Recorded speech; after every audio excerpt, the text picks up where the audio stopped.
एक आवश्यकता के रूप में महसूस करके और 1948 जो पेरिस डिक्लेरेशन हुआ उसके माध्यम से हमारे सभी के सामने प्रस्तुत किया गया। आज लगभग 75 ईयर में हम प्रवेश कर रहे हैं 1948 से जो 2023 आएगा वो हमारे लिए मानवाधिकारों के साथ उसकी 75वीं वर्षगांठ भी हम कह सकते हैं। 10 दिसंबर 1948 को जो पेरिस डिक्लेरेशन हुआ उसमें हमारे एक व्यक्ति को व्यक्ति होने के नाते जिन अधिकारों की जरूरत है उनको आइडेंटिफाई किया गया, उनकी पहचान की गई। देखिए, आज जैसी परिस्थिति में हम रह रहे हैं ऐसी परिस्थितियां पहले मौजूद नहीं थी। व्यक्ति को व्यक्ति मानने में भी हमें बहुत लंबा अरसा निकला है। लोगों को जैसे हम गाजर मूली बेचते हैं वैसे लोगों को सेल आउट किया जाता था, उनकी बोलियां लगती थी। बॉन्डेज लेबर, बंधुआ मजदूरी, जमींदारी प्रथा, ऐसे बहुत से इंसिडेंट, सती प्रथा, हम अनगिनत ऐसे इंसिडेंट को हमारे इतिहास के पन्नों में रखे हुए हैं जो हमें बताते हैं कि जिन मानवाधिकारों की आज हम बहुत सही तरीके से उपयोग कर रहे हैं ये कोई एक दिन में प्राप्त की गई पूंजी नहीं है। उसके लिए हमारे इतिहास के पन्नों में कई क्रांतियां मौजूद है। सुप्रीम कोर्ट के एक ह्यूमन राइट के संरक्षक के रूप में, एक प्रोटेक्टिव भूमिका के रूप में भी हम देख सकते हैं, क्योंकि सुप्रीम कोर्ट का रोल भी हम अपने कुछ अलग वीडियोस में सुप्रीम कोर्ट के उस टेन्योर को भी आइडेंटिफाई करने का प्रयास करेंगे कि जिस तरीके से समाज बढ़ा उसी प्रकार समय के साथ साथ मानवाधिकारों की परिभाषा में भी बहुत परिवर्तन आए। लेकिन फिर भी ह्यूमन राइट को हम किस एंगल से देखते हैं इस वीडियो में हम समझने का प्रयास करेंगे। मानव का अधिकार, एक व्यक्ति को मानव होने के नाते अधिकार प्राप्त होना चाहिए, लेकिन ये अधिकार beyond the limit of sex, caste, race, किसी भी जाति से, किसी लिंग से, किसी अन्य डिस्क्रिमिनेशन के पॉइंट पे, रंग के आधार पर या अन्य किसी भी आधार पर, किसी भी बेस पर डिस्क्रिमिनेशन नहीं होना चाहिए। यदि कोई व्यक्ति मानव है तो मानव होने के नाते उसे वो अधिकार प्राप्त होने चाहिए। ये अधिकार एक व्यक्ति को जीवन जीने का अधिकार है। ये अधिकार है राइट टू लाइफ का, राइट टू डिग्निटी का, राइट टू लिबर्टी, स्वतंत्रता का, और इसके साथ साथ कुछ ऐसे राइट्स जो कहीं ना कहीं एक इंडिविजुअल व्यक्ति की व्यक्तिगत योग्यता को अक्षुण्ण रखने के लिए अनिवार्य है। एक व्यक्ति को यदि स्वतंत्रता, फ्रीडम, लिबर्टी पूर्ण रूप से दे दी जाए लेकिन उसकी डिग्निटी ना हो तो ऐसे अधिकारों की मांग, ऐसे अधिकारों की कल्पना हमारा समाज नहीं करता। हम उसे एक्सेप्ट नहीं करेंगे, क्योंकि गरिमा या डिग्निटी हमारे लिए एक एसेंशियल एलिमेंट है। इक्विलिटी, समता, समानता, तो ये कुछ पॉइंट्स ह्यूमन राइट डिक्लेरेशन, जो पेरिस डिक्लेरेशन हुआ, उसमें आइडेंटिफाई किए गए कि कहीं ना कहीं एक व्यक्ति को व्यक्ति होने के नाते कुछ अधिकारों की नीड है और इन अधिकारों को प्रत्येक राष्ट्र, प्रत्येक देश अनिवार्य रूप से अपने नागरिकों को ये राइट्स प्रदान करे। वो कोशिश करे कि सभी व्यक्तियों को ये अधिकार बहुत सुलभ रूप से प्राप्त हो। हम अपने भारतीय इतिहास को देखें तो हमने भी ऐसी कई, जैसे पहले छुआछूत की प्रथा थी, सती प्रथा थी, दहेज प्रथा थी, ऐसी कुछ बुरीतियां एक महिला को अपने अधिकारों तक पहुंचने में एक लंबा टेन्योर बीता है। एक लंबे समय तक वुमेन्स को राइट्स नहीं थे, वुमेन्स को इंडिविजुअल या एक अलग एंटिटी मानने के लिए हम तैयार नहीं थे। पुरुष प्रधान देश था, लेकिन धीरे धीरे महिलाओं तक भी उन अधिकारों की पहुंच हुई। इसके लिए हम सभी ने सहयोग किया। आज ह्यूमन राइट डे के दिन हम भी इस बात के लिए कृत संकल्प हो कि जिस मानवाधिकार को हम मानव होने के नाते अपने अंदर, अपने पास रखना चाहते हैं, उन अधिकारों के लिए दूसरे लोगों तक भी उन अधिकारों की पहुंच हो। हम आज समाज में असमानता का स्तर लेवल बहुत ऊपर नीचे है। हर व्यक्ति को वो चीज इतनी सुलभ नहीं है जितनी हम सभी को, आप सभी को मिली हुई है। काफी हद तक आज भी रोटी, कपड़ा, मकान और चौथा शिक्षा, ये 4 तत्वों में व्यक्ति का पूरा जीवन समाप्त हो जाता है। सेल्फ डेवलपमेंट की तो बात छोड़ो, वो अपने खुद के सर्वाइवल के लिए जीना उसके लिए मुश्किल है।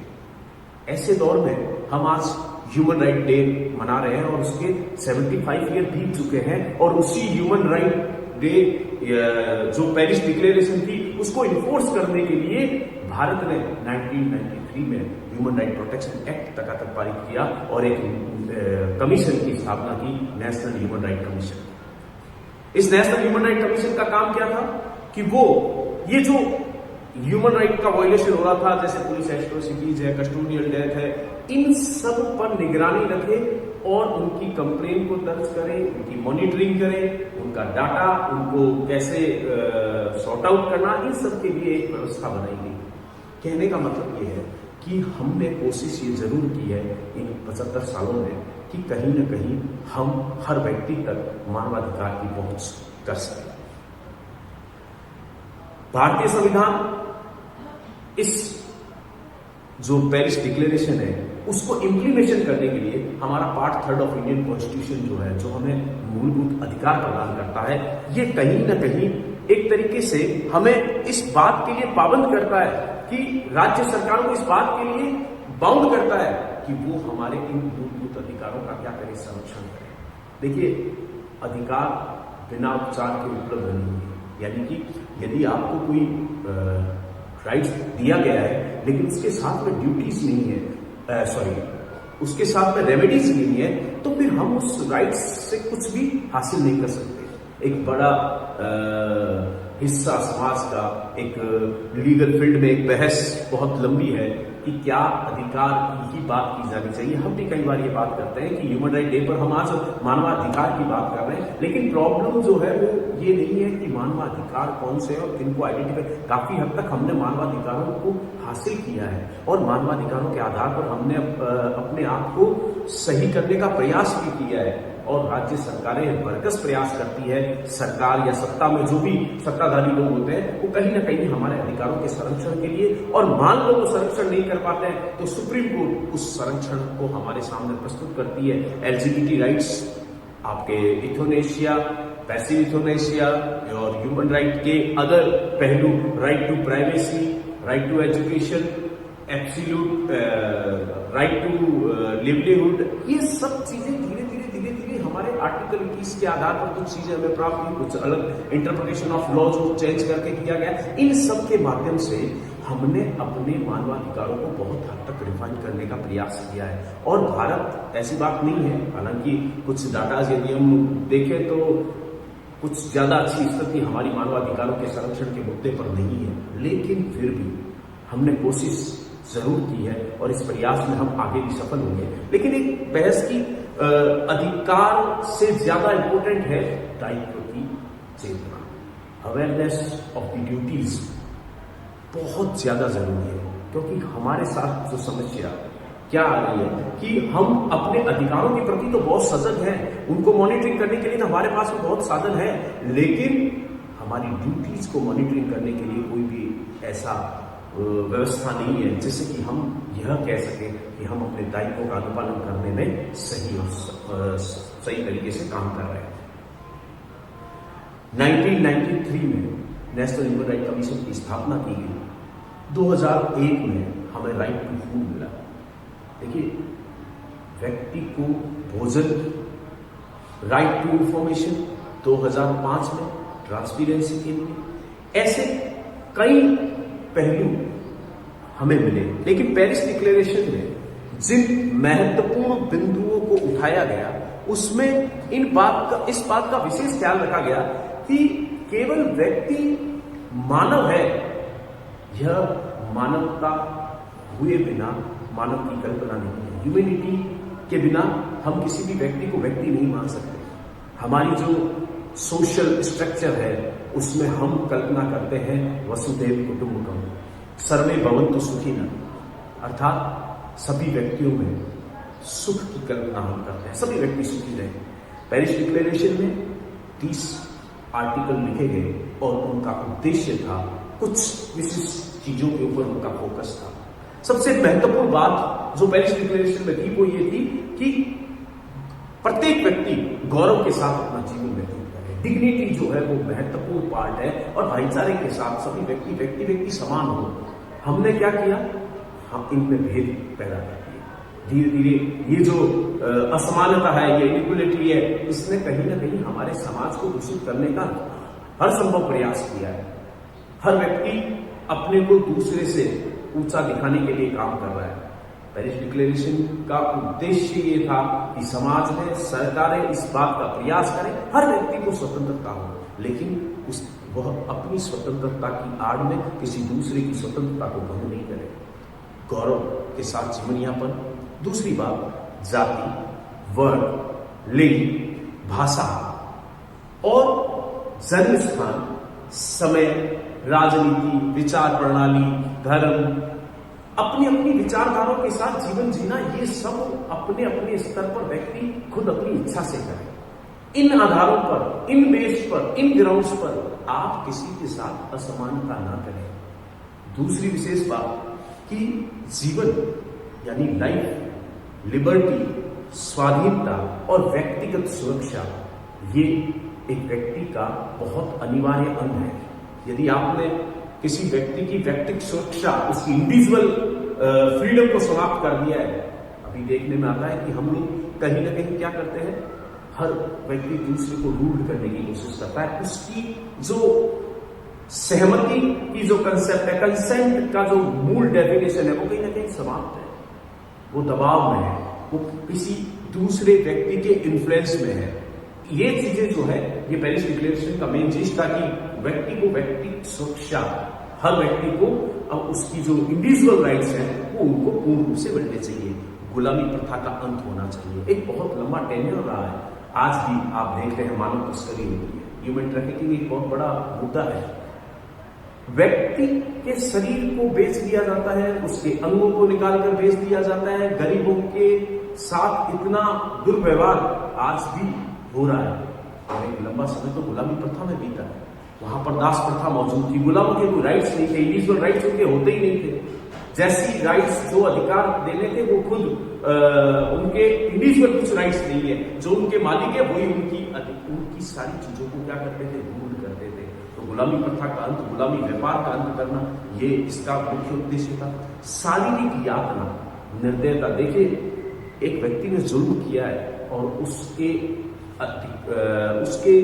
पनिशमेंट के रूप में आप उसे सजा दे सकते हैं, लेकिन यातना देना, पुलिस एट्रोसिटीज, पुलिस कस्टोडियल में डेथ होना, टॉर्चर करना उनको, हालांकि ये भी एक दोनों पहलू है, हर सिक्के के दो पहलू होते हैं। बिना टॉर्चर किए पुलिस सच निकाल भी नहीं सकती। लेकिन यहां यह मुद्दा है कि क्या पुलिस के पास ये अनलिमिटेड पावर है कि वो अपने अधिकारों का इस तरीके से उपयोग करे कि अंत में व्यक्ति की मृत्यु तक हो जाए। तो इन सब चीजों पर नकेल कसने के लिए पेरिस डिक्लेरेशन में मांग की गई, नहीं, किसी भी व्यक्ति को निर्दयतापूर्ण जीवन जीना, उसके जीवन जीने के अधिकार का संरक्षण नहीं है। यातनाएं देना यह चीज नहीं है। जेल में बंद करना और जेल में यातना देना, इन दोनों में फर्क है। जेल में बंद करना ये उसका पनिशमेंट हो सकता है, लेकिन जेल में यातना देना एक व्यक्ति के कैदी होने के कारण से उसके इंडिविजुअल राइट रिमूव नहीं होते। लेकिन हमारे अखबारों में पढ़ते हैं पुलिस ने इस तरीके का व्यवहार किया, ऐसा हुआ, वैसा हुआ। ये सब चीजें जो है आम एक न्यूज़पेपर की एक आम हेडिंग है कि पुलिस ने ऐसा दुर्व्यवहार किया, इस तरीके से कार्य किया। कानून की नजर में सभी व्यक्ति समान हो। हमने इस चीज को, रूल ऑफ लॉ को, यानी विधि का शासन हो, ये हमने अपने भारतीय संविधान में बहुत अच्छे से आर्टिकल 14 में समाविष्ट किया है कि equality before law and equal protection of the law. तो कानून की नजर में सभी व्यक्ति समान होना चाहिए। इसी के साथ संविधान जो अधिकार हमें प्रदत्त करता है, उन अधिकारों की पालना को सुनिश्चित करने का दायित्व भी किसी न किसी का होना चाहिए। यदि मान लो किसी को अधिकार दिया है, लेकिन उन अधिकारों की अनुपालना करने के लिए रेमेडी के रूप में हमारे पास में कोई साधन नहीं है। एक लैटिन टर्म हम पढ़ते हैं, यूबी जस्ट रेमेडियो। यदि अधिकार है तो उसका उपचार होना जरूरी है। यदि आप न्यायालय में जाकर, राष्ट्रीय न्यायालय में जाकर और अधिकार को इंप्लीमेंट नहीं करवा सकते हैं, तो आप यह मानकर चले कि उन अधिकारों की वैल्यू उस समाज में कुछ नहीं।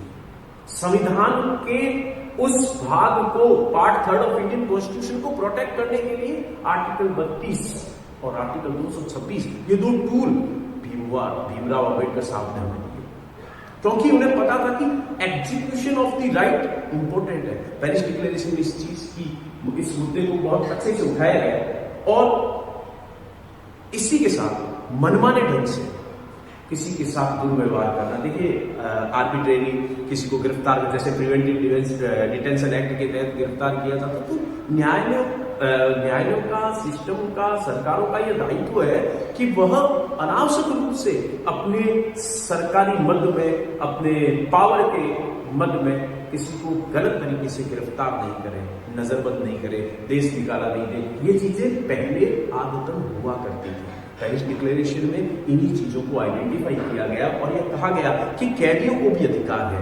जो कैदी किसी सजा के कारण से जेलों में बंद है, तो उसका मतलब ये नहीं है कि उनके राइट्स रिमूव कर दिए गए हैं। वो राइट्स अभी भी, क्योंकि आर्टिकल 21 और फंडामेंटल राइट्स ये हमारे ऐसे राइट है जो किसी भी सूरत में समाप्त नहीं होते। एक कैदी को भी वो अधिकार पूर्ण रूप से प्राप्त है, राइट टू प्राइवेसी। ये बहुत ज्वलंत मुद्दा है, इसके ऊपर हम एक अलग से वीडियो में बात भी करेंगे कि निजता का अधिकार क्या है। लेकिन राइट टू प्राइवेसी, आपके पत्र व्यवहार, आप किससे बात कर रहे हैं, आप किससे चैट कर रहे हैं, आप कहां अपनी बात को किससे कर रहे हैं, इन सब की मॉनिटरिंग कोई नहीं करेगा। ये आपका राइट टू प्राइवेसी का अधिकार कहता है। व्हाट्सएप ग्रुप में आप जो बात कर रहे हैं, उसका एक, आप किसी और को डिस्क्लोजर नहीं हो, कोई दूसरा उसे देख नहीं सके, ये आपके निजता के अधिकार का पार्ट है। न्यायालय ने इस बात पर बहुत बहस हुई है कि निजता क्या है। राइट टू प्राइवेसी को काउंटर किया जाता है इन बातों से कि कई बार राइट टू प्राइवेसी जो है वो यदि देश के लिए हार्मफुल है, तो फिर क्या राइट टू प्राइवेसी को रखना चाहिए। लेकिन मुद्दा यह है कि एक मानव को मानव होने के लिए उसकी प्राइवेसी उसका सबसे मजबूत हिस्सा है। यदि उसके निजता के अधिकार पर आपने आक्षेप लगाया है, यदि निजता के अधिकार को खत्म किया है, तो उसकी मानवता का जो मूल स्वभाव है उसको आप समाप्त कर रहे हैं। तो राइट टू प्राइवेसी, इसी तर्ज पर स्वतंत्र विचरण का अधिकार, आप कहीं पर भी जाए, आपके लिए कोई रोक टोक ना हो, ये ह्यूमन राइट एक्चुअल में। आपने मेनका गांधी का एपिसोड देखा है, पासपोर्ट को जब्तीकरण कर देना, किसी को किसी विशेष जगह पर जाने से रोकना, ये आपके राइट नहीं है। एक व्यक्ति को व्यक्ति होने के कारण यह अधिकार मिलना चाहिए कि वो अबाध रूप से किसी भी राष्ट्र में जाए, कहीं पर भी जाए। हाँ, फॉर्मेलिटीज पूरी करना जरूरी है। यदि आप किसी लीगल बाउंडेशन के तहत आते हैं तो बात अलग है। आप कहीं की क्राइम करके किसी दूसरे देश भागना चाहते हो, वो बातें अलग है। लेकिन ये अधिकार आपका मौजूद है एज ए ह्यूमन। किसी भी राष्ट्र विशेष की नागरिकता प्राप्त करना, ये आपका राइट है। पेरिस डिक्लेरेशन में विवाह आपका एक अधिकार है। अब देखिए, ये भी एक बहुत ज्वलंत मुद्दा है। वर्तमान में आए दिन हम ऐसी सिचुएशंस को देखते हैं, अंतरजातीय विवाह का लोग समाज विरोध करता है, क्योंकि भारतीय समाज में, भारतीय परिप्रेक्ष्य में इन चीजों को थोड़ा अलग दर्जे से देखा जाता है। लेकिन एज ए ह्यूमन बीइंग हमें क्या चाहिए? एज ए ह्यूमन बीइंग हमें यह चाहिए कि विवाह एक फ्री राइट है आपका। इंडियन कॉन्ट्रैक्ट एक्ट में भी विवाह के अवरोध करार जो है उनको हमने क्या किया है? गलत माना। तो किसी भी व्यक्ति का किसी से भी विवाह हो, वो अपनी स्वतंत्र सहमति से विवाह करने के लिए अधिकृत है। ये इस पेरिस डिक्लेरेशन में यह चीज कहा गया कि नहीं, विवाह का अधिकार भी सभी व्यक्तियों को समान रूप से प्राप्त है। परिवार, फैमिली, आज समाज की एक सबसे बड़ी इकाई जो है वो परिवार है, और परिवारों से समाज का निर्माण होता है, और समाज से देश का, और देश किस दिशा में जाएगा इसे समझने के लिए हमें उस समाज के कल्चर को, उसकी संस्कृति को समझना होगा। और यही संस्कृति हमें और समाज का परिदृश्य एक नई विधि को दिशा देता है। वर्तमान में इस बात पर बहुत बहस, बहुत मुद्दे होते हैं कि मॉरलिटी क्या है, नैतिकता क्या है। जनरली हम नैतिकता की परिभाषा को यह मानने में भूल करते हैं कि नैतिकता का मतलब जो सामान्यतः इन जनरल लोग मॉरलिटी समझते हैं वही नैतिकता है। न्यायालय के सामने कई बार ये प्रश्न बहुत खुलकर सामने आए हैं कि जहां आम व्यक्ति के स्टैंडर्ड्स, आम व्यक्ति की नैतिकता की डेफिनेशन अलग है और भारत का संविधान